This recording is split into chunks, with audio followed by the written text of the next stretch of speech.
But let's get out to Lance, our new meteorologist who is in that area right now. Lance, what are you seeing and what did you see? Is this out your window? This is actually out of the back of One Foundry Way. This is an apartment complex right next to the scene of this this building fire.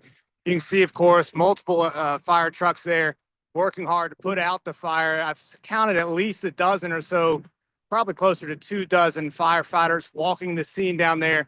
When they first arrived on scene, they went straight into the building to make sure everybody was out of there. There are some homeless folks who live in that area, and so of course, they were probably checking to make sure they were out of that building. It is an abandoned building.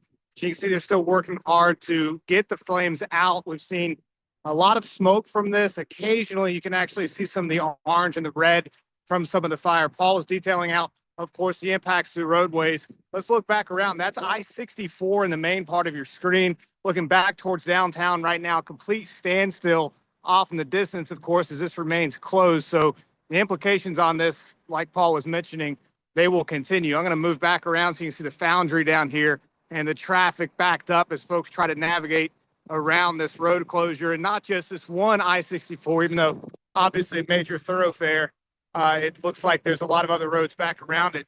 I'm going to zoom in now. You can see a lot of the bricks on the ground from that collapse that we reported on earlier. Looks like 4 streams of water still actively trying to put out the remaining hot spots and the remaining fire. But certainly an active scene here. It's been that way for quite some time, and looks like they are getting it under control now, but still 3 different streams of water on this at the time. It's been windy too.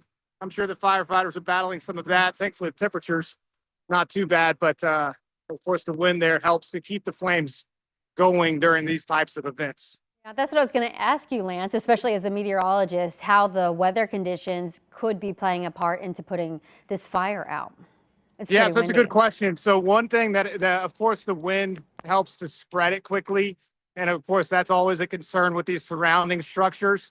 But if you also take into account how dry the air has been, thanks to last week's cold front, that helps flames spread extremely quickly in buildings. And so whenever the air is, of course, drier, that flame has less resistance.